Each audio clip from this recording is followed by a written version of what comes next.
Well, I want to welcome everybody to another episode of the Shadows podcast. I am your host, Trip Bodenheimer. And today I'm really excited as today I have with us retired General Larry Spencer. He's a retired United States Air Force general. He served many commands, comptroller, leadership roles during the course of his career. He was also the Vice Chief of Staff of the United States Air Force. He was commander of the 75th Air Base Wing at Hill. He was commander of the 72nd Support Group at Tinker, and then the commander of the 4th Comptroller Squadron at Seymour Johnson. He retired 1 October 2015 after more than 44 years of service. That is incredible. And then he's also president of the Armed Forces Benefit Association, 5-Star Life Insurance Company, and he's an author of 2 books, one of which we're really going to talk about, Dark Horse, His Journey from Horseshoe to the Pentagon. I'm out of breath after reading all that. Sir, welcome to the Shadows. Well, thank you so much. Well, first of all, thank you for having me. It's an honor for me to be with you today, and congratulations on what you're doing, not only for our military, but for our overall communities as well. So thank you for the opportunity. I appreciate it. I appreciate it. It means a ton coming from you.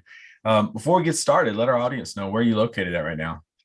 So I am right now, as we speak, sitting in my office in Alexandria, Virginia, which is just outside DC.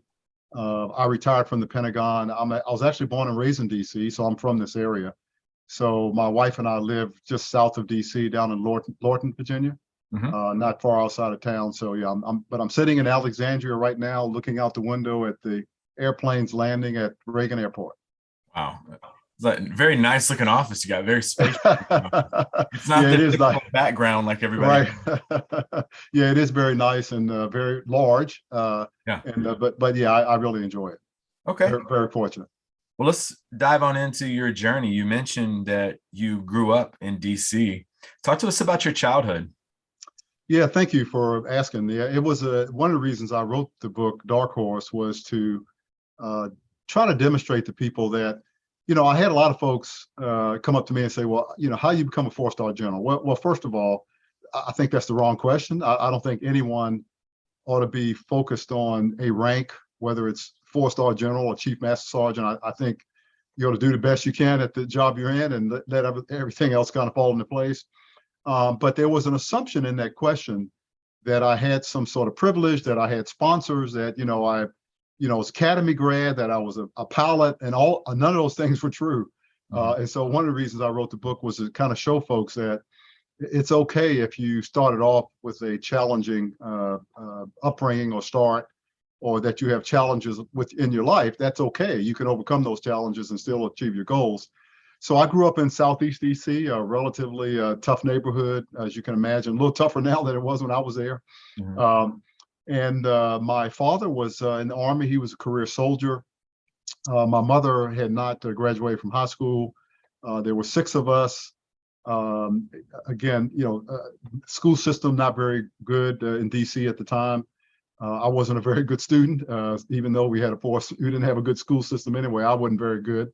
I was fortunate to make it all the way through high school, I think, without a whole lot of trouble. But when I grew up in my neighborhood, it was essentially an all-Black neighborhood, and which was my environment. A Black school, went to a Black church. Only reason I point that out is because that was confusing for me, because when I went outside my neighborhood and I saw what our society deems as folks that were successful, when I went to the doctor did not look like me.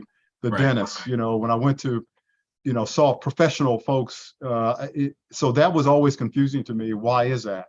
And so that sort of contributed to my confusion growing up, trying to figure out who I was, where do I fit, in society.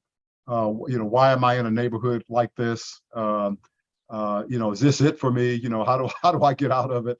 A lot of folks around me getting in trouble. And so I think the good news is I did have both parents there. A lot of my friends did not.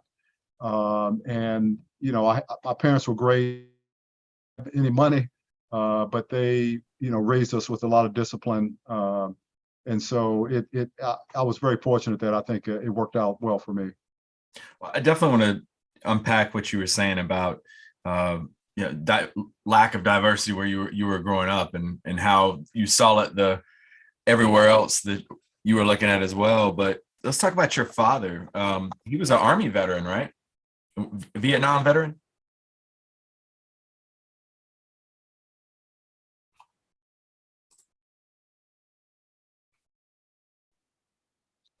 You still there?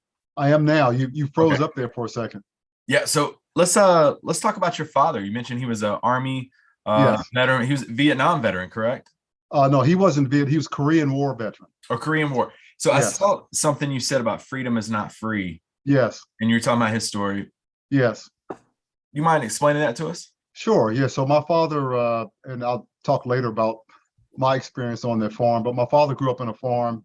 On his father was a farmer in Southwest Virginia. They grew tobacco essentially out in the middle of nowhere, literally, out in the country. And his brother before him and his brothers after them, literally the day after high school, they joined the military just to get off the farm. And so he did so as well in the 40s. So you can imagine the um, and so he joined the army. He didn't get to do, he had to, I think he was initially a cook. And so he didn't get to really do a lot of exciting things. But he was sent to Japan, and while he was in Japan, the Korean War started. He was immediately shipped to the Korean War as a heavy equipment operator. So he would operate a bulldozer, clearing roads. And one of the things he didn't like is he had to dig mass graves, which was one of the things he didn't particularly like. But to cut to the chase, he was assigned to a mission to move his bulldozer from one town to another. There's a book that chronicles this. This is called Road to Yichon. But he was supposed to move this bulldozer to the town of Yichon in South Korea. And the flatbed truck that normally would transport the bulldozer broke down. So they literally had to just drive the bulldozer and inch it along. And so the rest of the company left. And it was just he and a guy driving this thing for 100 miles around the clock. And it was he and one more guy.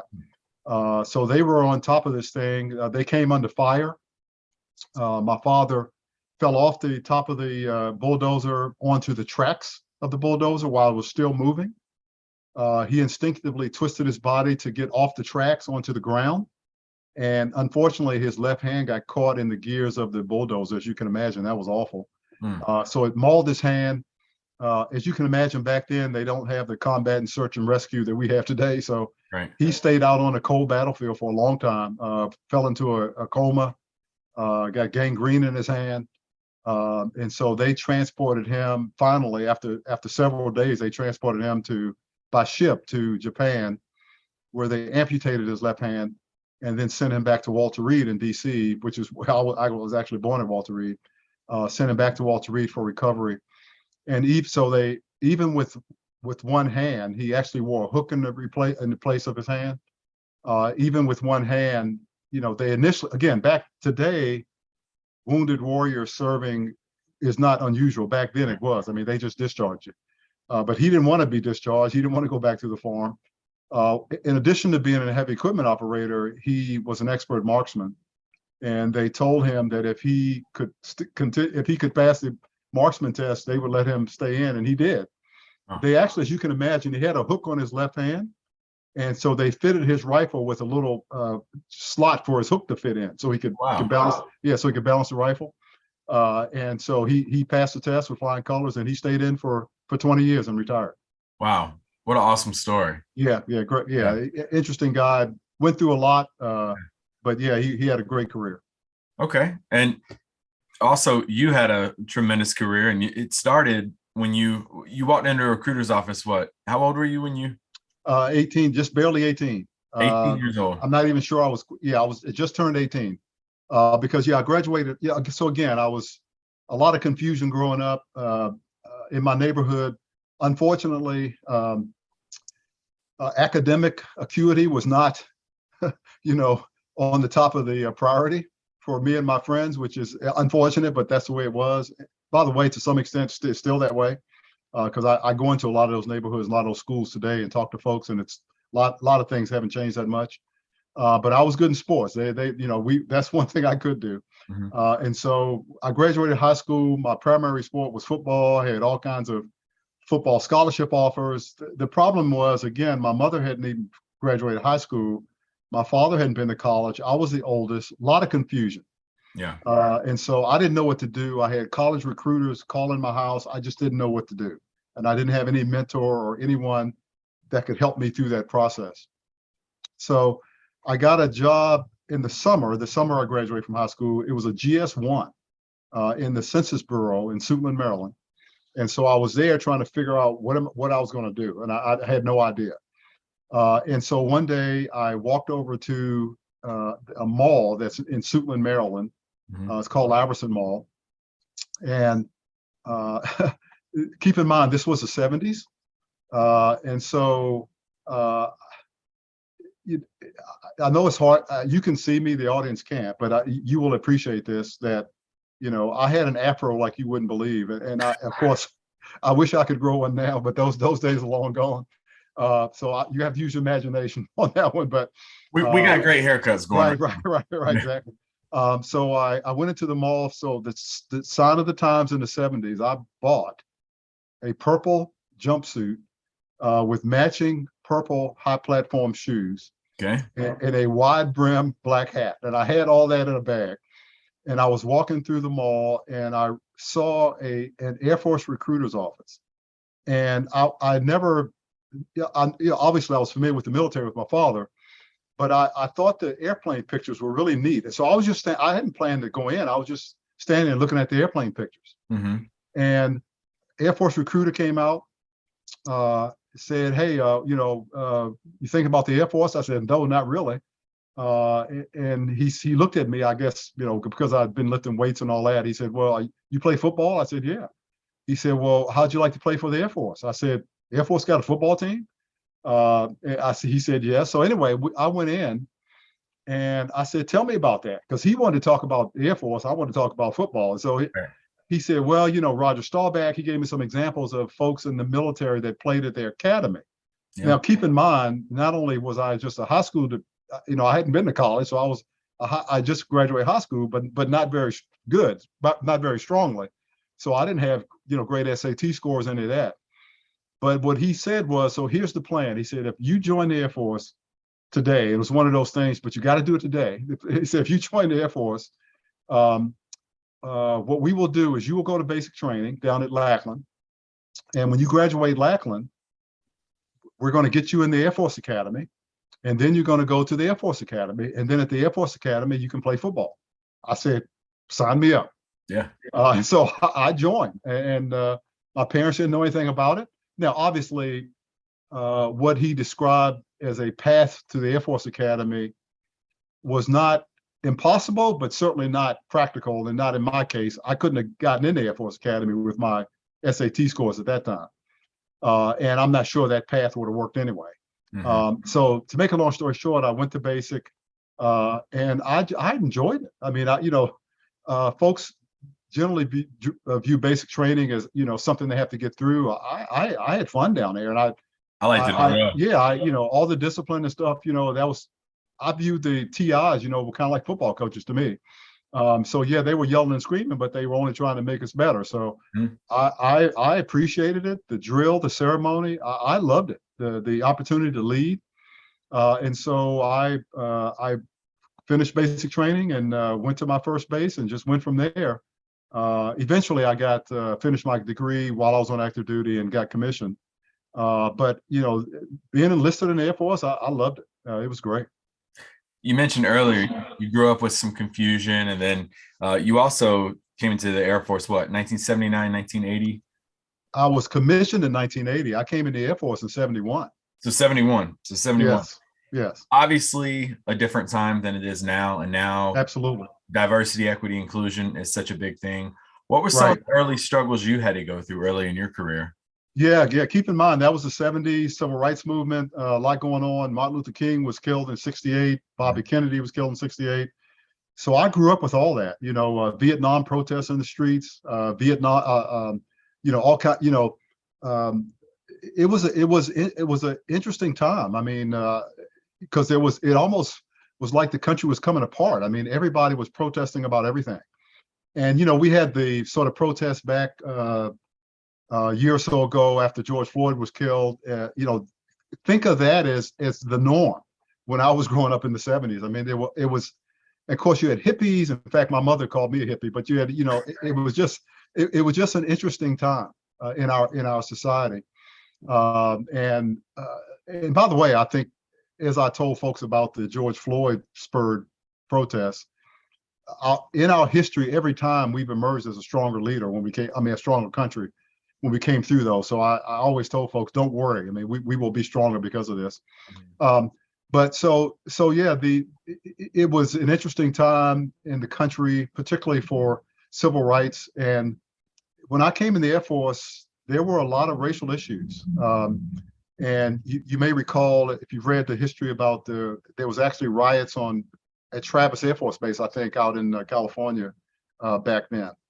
And it was really a struggle. In fact, the Air Force had back then, they taught race relations courses and that they were mandatory. We all had to go to, and they were very unpopular because they could get very heated, and it was very stressful. They eventually did away with them, but to show you how serious an issue it was, we actually had to go to mandatory courses or classes back then.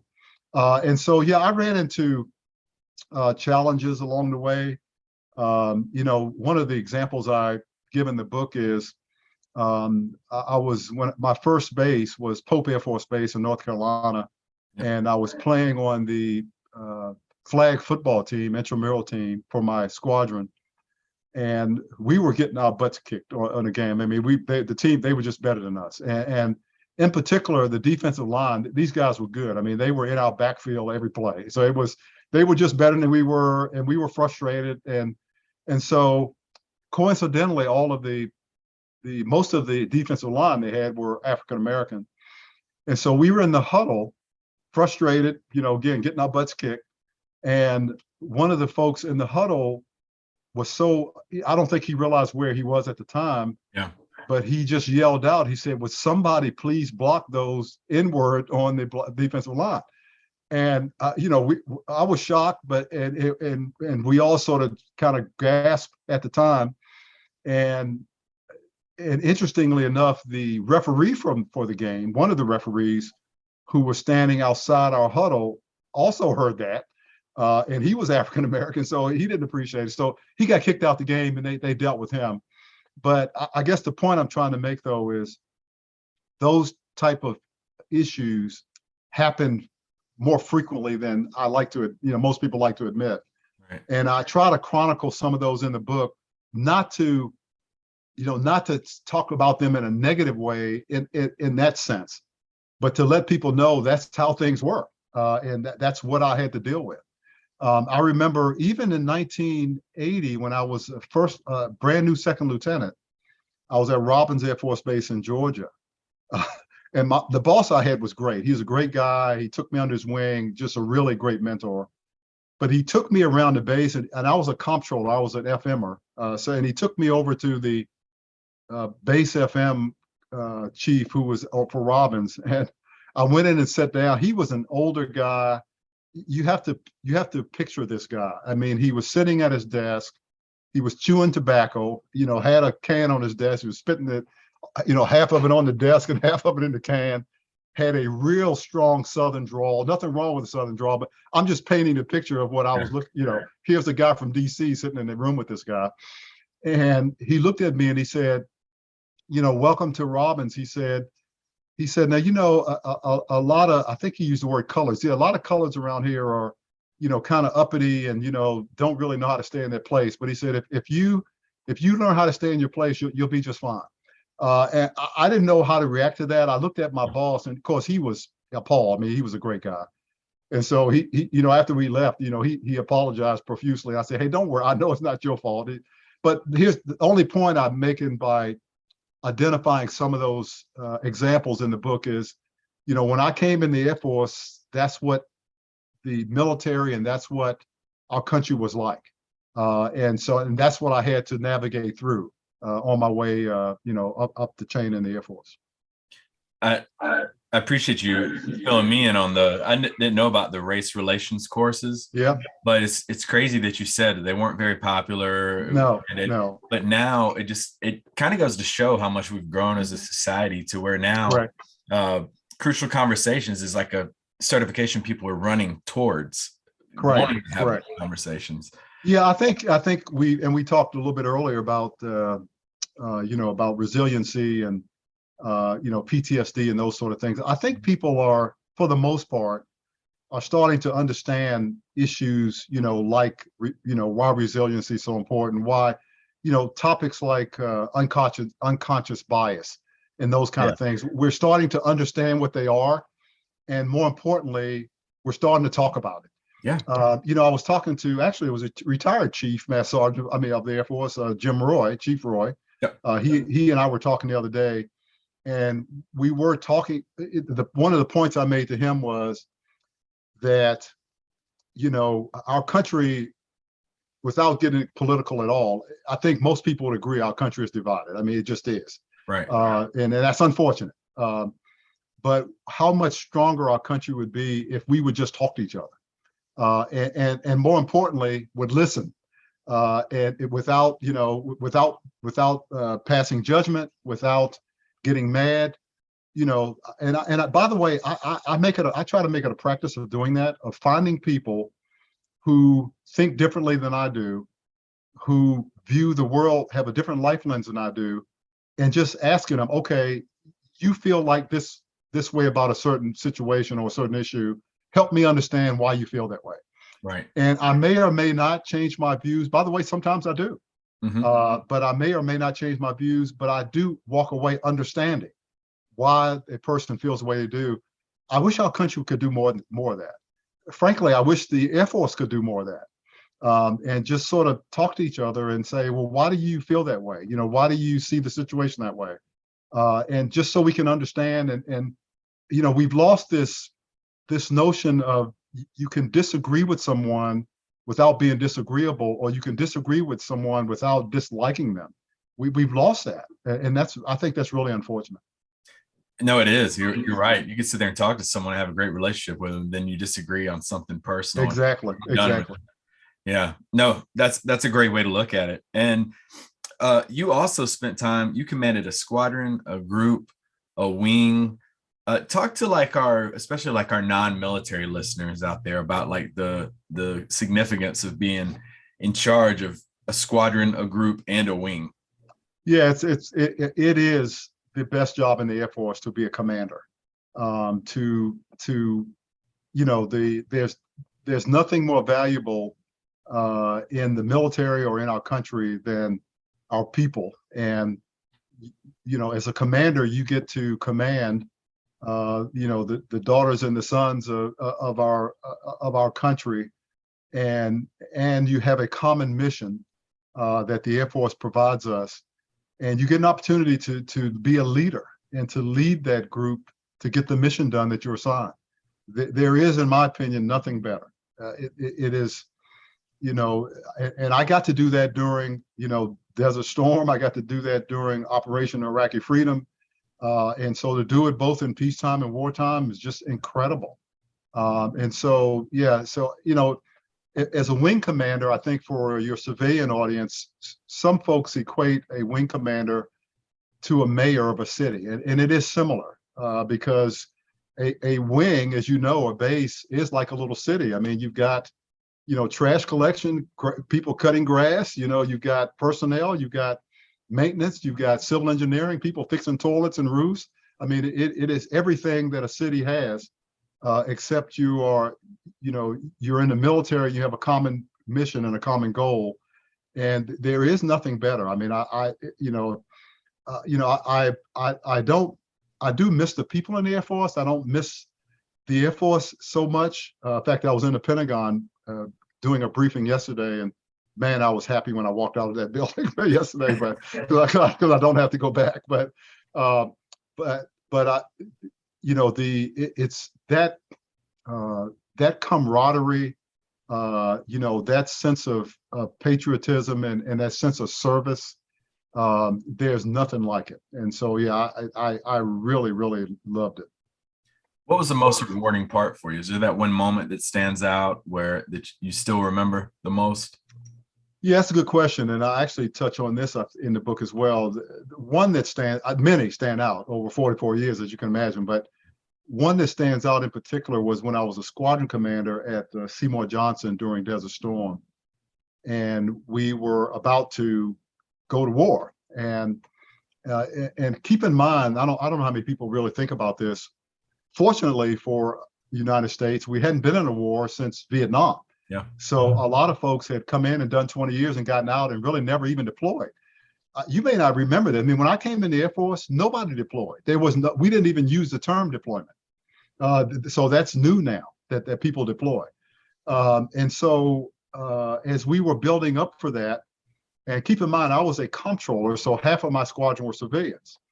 But comptrollers play a big role in war because you don't go to war without money. That much I can guarantee you that. So to make a long story short, when it was clear we were about to go to war and we were about to gear up the mobility machine, get everybody on airplanes, equipment, and leave, I went out to and you understand this, your civilian audience might not, so I'll take a second here.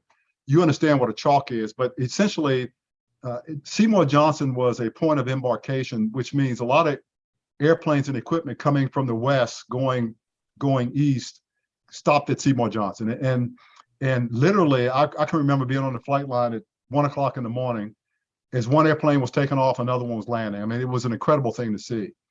And the way the airplanes sequence out, like 1, 2, 3, 4, their order of takeoff, we refer to as a chalk. So chalk number 1 is the first airplane, chalk number 2 is the second, et cetera. And to show you how important financing is to wartime, on chalk number 2, the second airplane off the ground, I had 3 my finance guys on there, a senior airman, a staff sergeant, and a master sergeant. Again, back in those days, this was now 90. This was 1990, and not that long ago. But we didn't have the electronic transfer that we had. People still wrote checks, and so that I walked on the airplane and handed that master sergeant a briefcase. This is like out of an Elliot Ness gangster movie. Yeah. I handed him a briefcase full of stacks of cash, just like you see in the movies with the rubber band around them, just like that, of stacks of cash and checks in this briefcase. And I told him he better hold on to that thing for dear life, because I had to sign for it, and then he had to sign from me. But when I was up on the airplane talking to these 3. By the way, picture this: a C-141 inside of an airplane, no windows. The entire fuselage of the airplane packed with equipment, pallets of equipment. The troops are sitting around the edge of the back of the edge of the airplane, up against the wall on web seats, with their feet up on the equipment. I mean, it was not a comfortable trip, to put it mildly. But as I was talking to them, I looked over at the senior airman. He's a young guy, a very sharp troop, scared to death. And look, I don't blame him, but scared to death. And I could see it in his eyes. It was like he wanted to cry, but he wasn't going to do it in front of me. So I said, hey, how you doing? You okay? This is great. I said, this is what we trained for. You'll be fine. I'm proud of you. You're going to really make us look good. And he looked at me and he said, sir, are you going with us? I was a major at the time. He said, I'd really feel a lot better if you were going with us. And I said, look, I've already volunteered to go. I said, as soon as they send my number down, I'll be over there. And so I said, but don't worry, it'll be okay. You've trained. That's what we trained for. You're going to be fine. We're going to kick their butts, and you're going to be a hero coming back. And so when I was turned to leave, because the loadmaster then came down the airplane telling me I had to get off because they had to take off. The master sergeant looked at me and he said, sir, I'd feel a lot better if you came with us too. And the reason that stood out for me was it was not about me, but it I mean, I almost broke down when I walked off the airplane because it showed me what the military was all about, what the Air Force is all about. It's about people caring about each other. And it showed me, we talk a lot about leadership, but leadership is real. That's not just something that you should just go to a leadership course about. It's real stuff. Yeah. And when you're in the military, it is real stuff when you have to lead people going in harm's way. But the fact that our unit was that tight, and that we felt that strongly about each other, and that anyone in that squadron would have raised their hand to go as long as we could have gone together. And that's the thing that stood out for me. Frankly, I'm on several corporate boards, so I'm involved with a lot of industry, and they're all great, by the way. But I have not been able to find or replicate that sense of camaraderie, that sense of, if we had to, we would have to give our lives for this. Yeah. And that's pretty serious. That's as serious as it gets.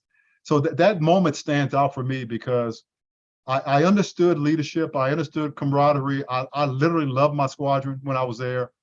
But when I stepped off my airplane, it was like, oh my God. I mean, these folks, this is real. And we really are a team, and we really are a unit. So that's something I'll never forget. I appreciate you sharing that. It could have been easy for you as a major for them to be like, okay, see you later. Right, exactly. Right, exactly. The fact they wanted you there, and then right. Yeah, and I hear that from a lot of people who have whether it's just separated or retired. They said you can't get that camaraderie anywhere else. Anywhere else. Yeah, in fact, it was kind of funny. Once they landed and they started setting up, and it was really fascinating. That's why I wrote the first book about financial management in war. But they had been gone about a week, and the master sergeant sent the squadron, sent all of us back a photo and a recording, because they had set up a little almost what you're doing. They set up like a little radio station for the base, and he had been a guest on the radio station. And so he sent a photo of himself and the troops in their finance tent, passing out cash. And he went on the radio show and said, "This next song is for Major Larry Spencer and all of the comptroller folks at Seymour Johnson Air Force Base. This is just for you." And the song was, "You Can Take This Job and Shove It." It was really, really funny, but it was, but again, the way they maintain their sense of humor, it was just really a great opportunity, great experience for me. Yeah, keep your spirits up. Right. And talk to us now about your time that you spent as Vice Chief of Staff of the United States Air Force, and you spent some time at the White House Military Office. So talk to us about that. Yeah, so both opportunities were unbelievable. I'll start with the White House because that wasn't just a once in a career opportunity. It was a once in a lifetime opportunity. Yeah. I mean, I got to walk in the White House every day and support the president. And the White House Military Office organization, a lot of people don't realize it is quite large. It's like when I was there was 1,800 people that belonged to the White House Military Office. Now, they weren't all in the White House. Mm-hmm. So you had there's a group of folks in the White House, where I was, and that was a small number of people. But the units that belonged to the White House Military Office, like Air Force One and their crew, the helicopter HMX-1, the White House Mess, or the restaurant, if you will, that's in the White House, military run that, Camp David. All of those things, the White House Communications Agency had about 1,000 of those people. So they all belong to our unit. So it was just a fascinating opportunity to just walk in the White House every day and serve the president. Just unbelievable. Got to travel on Air Force One, the helicopter, go up to Camp David, sit in high-level meetings. Just unbelievable experience. Just to give you a quick story.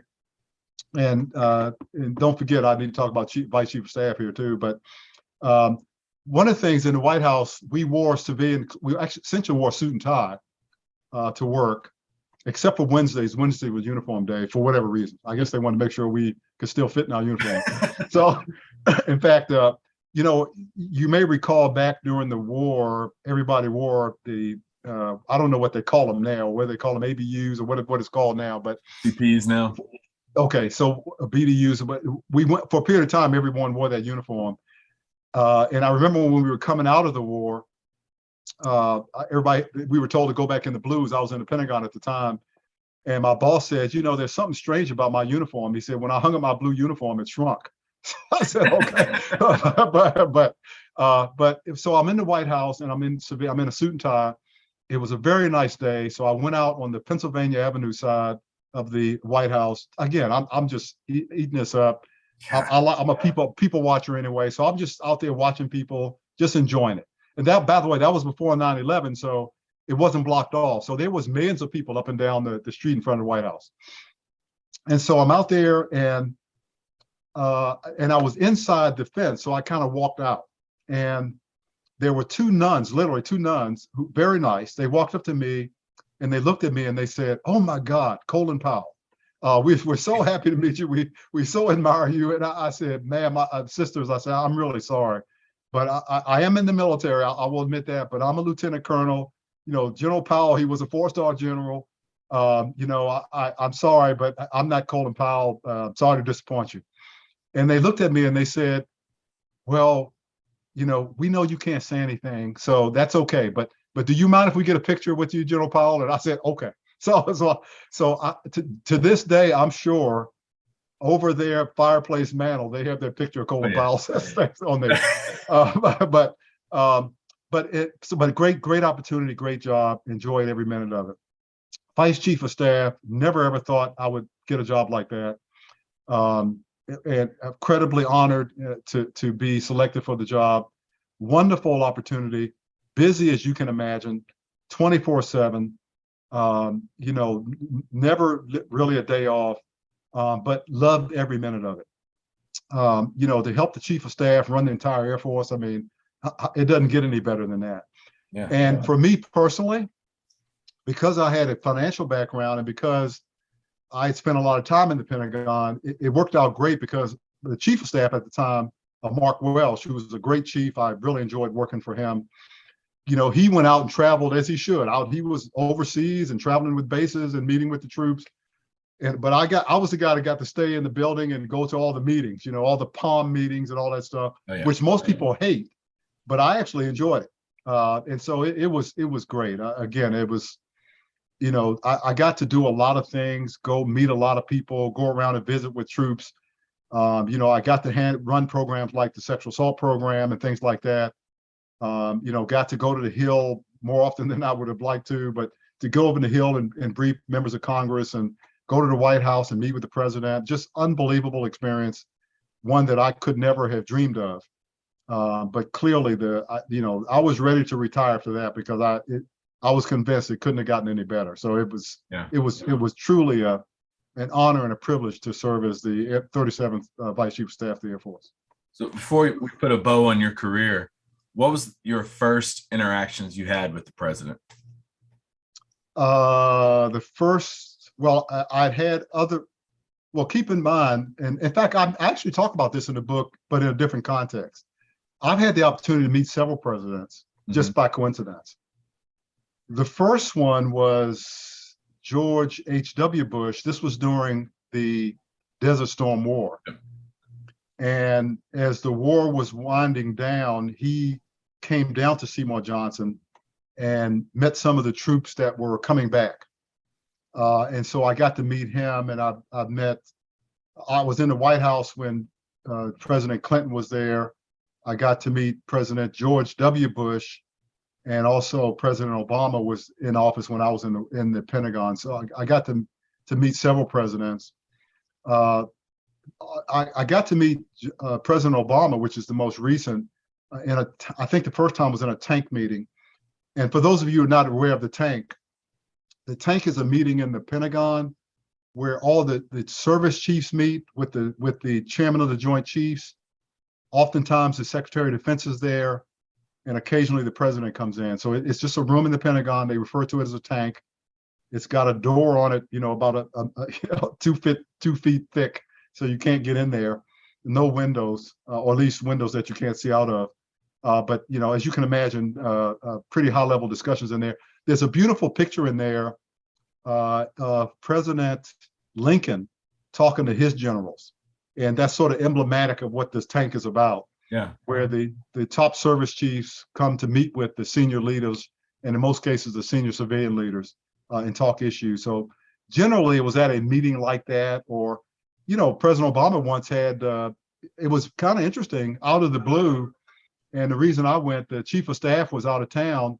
We got sort of a short notice call that the president wanted us to come over and have a beer.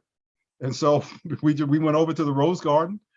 President came in and we just kind of had a beer, and no formal discussion, just sort of informal. And so it was great. Yeah. So, I've had a blessed career, blessed life, because growing up in Southeast DC, I could never have envisioned anything like that. Yeah, and going from what you were talking about earlier, where you struggled just to get out of high school, to cracking open a cold one with the president, like Right. to sum up your 44 years, over 44 years that you had, if you could sum it up in one word, what would it be? Boy, that's a good question. No one's ever asked me that. There's a lot of, I would just say blessed. That's what I would say. Yeah. Wow. That's crazy to hear those stories. And then you did transition out, and thank you for all the time you gave to the military, 44 years. You went in as president of the Air Force Association. So yes, if you don't mind, let our listeners know, what is the Air Force Association? Yeah, good question. So the Air Force Association, almost like a booster club, if you will, for the Air Force. So the Air Force Association is a nonprofit. They don't work for the Air Force, but their job is to advocate for air power, the Air Force, support the Air Force, support airmen. So it's a, there's a headquarters building in Arlington, but they have a strong field organization with individual states and down to individual communities who work with bases around the country and overseas, to support airmen with anything from scholarships to offering the two major conferences or symposiums every year for professional development. Really a great organization. Yeah, and then I thought this was really cool doing my research as well. The Innovation Award named after you, Air Force Innovation Award, and then the Special Acts and Services Award. What does that mean to you to sit back and just be like, wow, there's hardware named after me? No, I agree. And I pinch myself all the time. I had no idea, I certainly am no better than anybody else. But to get two Air Force named awards after you is incredible. And so, yeah, I'm so humbled and thankful for that opportunity. And in fact, particularly on the Air Force Innovation Award, yeah, I get emails today from folks that have won that, and they will just send me an email and say, hey, I won that award. Here's what I did. I came up with this project, and thank you for, establishing this award. And so I actually didn't establish it, but I still hear from people about that award. So yeah, I'm really humbled by that. It's really a tremendous honor for me. When I teach 5 voices and I start talking about the innovators versus the adapters, and I'm like, right now in the military is such a good time to come in if you're an innovator. 100%. As opposed to 15 years ago where it was that's how we always do things. No, that's right. That's right. And by the way, that unfortunately that still exists.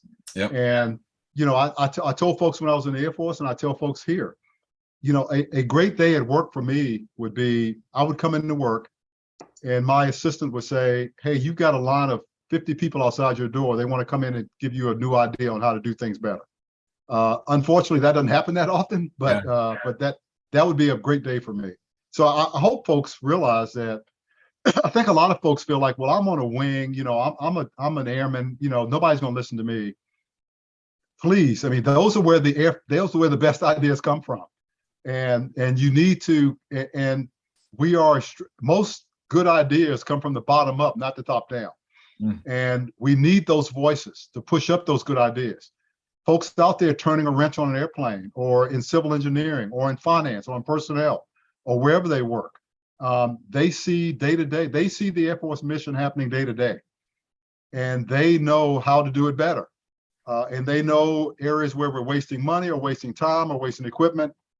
They're the ones that have the key to innovation. And so we need them to not think of themselves as, I'm an airman and no one's going to listen to me. Rather think of themselves as, I'm an airman and I'm going to make the Air Force better. And I'm going to make somebody listen to me because I have a good idea. The workhorses. Correct. Yeah. And well, now talk to us about, you mentioned one book, The Green Eye Shades of War, and then also your newest book, Dark Horse. Kudos to you for not just writing a book, for writing numerous books. But talk to us about both of them, and then where can they find copies of them at? Yeah, good question. So the Green Eye Shades of War was published by Air University. So the good news is you can get a free copy of that and just go to Air University and they will send you a copy. But it mainly chronicled the importance of money and financial management to war, starting from World War II all the way through Iraqi freedom. And I talk about my own experiences in war with financial management. Dark Horse, the most recent book, is sort of a memoir, but as I mentioned earlier, what I hope it does, and what people have told me it does, I'm really trying to give back. And so I really want to show folks that, you can be successful no matter how you start and no matter what your challenges are. Yeah. And by the way, success isn't defined by being a 4-star general. That's not the point. The point is, whatever your goals are, you can achieve them. Is it going to take hard work? Yes, there's no shortcuts. But I try to go through all these challenges I had to overcome and then talk about at the end the life lessons I learned that I hope will help others. That's the purpose of the book. I'm hoping to help someone else. And where can they grab a copy of that at? Oh, I'm sorry. Yeah, any book outlet. So, online, Amazon, Barnes and Nobles, anywhere you buy books, it's Dark Horse, General Larry O. Spencer and his journey from the horseshoe to the Pentagon. They can also order from my website, which is generallarryspencer.com. But it's very easy to get. It's out there. It was published by the Naval Institute Press. You can also get it from them. You can online. So yeah, it's very accessible and easy to get your hands on one. But yeah, I actually did a book signing down at Langley a couple of weeks ago, and a lot of folks, buy them for not only for themselves but for their kids, for airmen, for young officers, for high school, for college students, just as the show as an example. Yeah. That you're going to get knocked down in life. You can't avoid that, and you can't control that in a lot of cases. What you can control is getting up and dusting yourself off and keep going. That's what you can control, and I hope that's what comes through in the book. That's awesome. And yeah, we will have all those links, and also, folks, if you go to our website under the book recommendations, we'll have both of those books listed over there. You can find them easy to access. And what's another book recommendation outside of yours that you recommend for individuals out there listening to the show? Yeah, there's so many. I recently reread Lincoln on Leadership. I don't know if you've ever seen that. Very small. It's a quick read, but some great leadership examples in there. So that's one that I keep on my shelf over here in my office. And I actually refer back to from time to time, just as a reminder to myself and how critical leadership is. I've talked about leadership a couple of times because I just think it's so important. And by the way, we're all leaders. If you're one striper, you're a leader. If you're a chief master sergeant, you're a leader. I mean, we're all leaders. That's what the military is about. And whether you're leading in the military, in the civilian world, or you're help leading at home, you're mentoring folks, your relatives, your friends.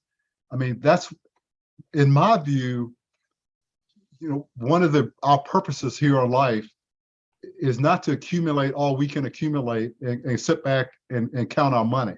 Yeah. I think one of our purposes for being here on this earth is to maximize the potential that we have and then use that to help other people.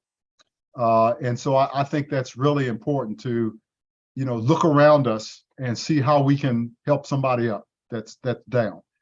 someone who's fell down, who's not able to get up and dust themselves off, reach down and pull them up.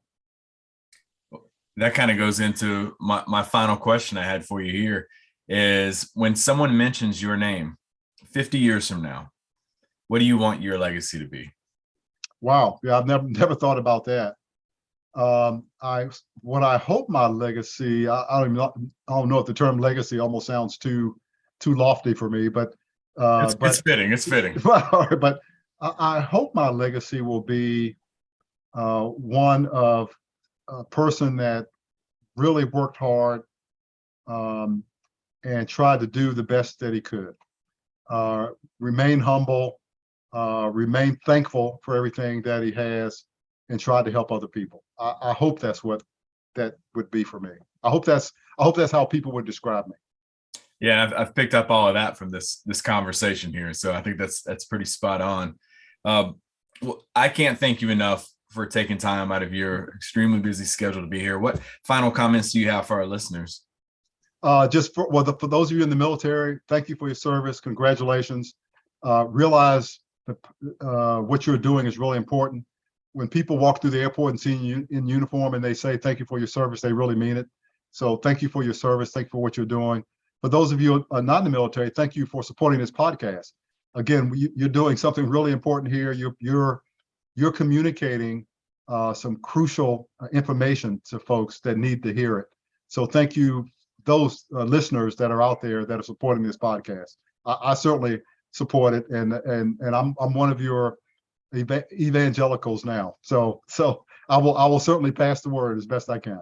Oh, I appreciate that, sir. I appreciate it. Well, I can't thank you enough for this. This was really cool for me, and I don't think I've ever really said this to many people on the show, but this was actually one of the most enjoyable hours I've had sitting here just talking to someone and hearing their story. So I can't thank you enough for this. This was super cool. So thank you for that. And folks, we will see you next week here on another episode of the Shadows Podcast.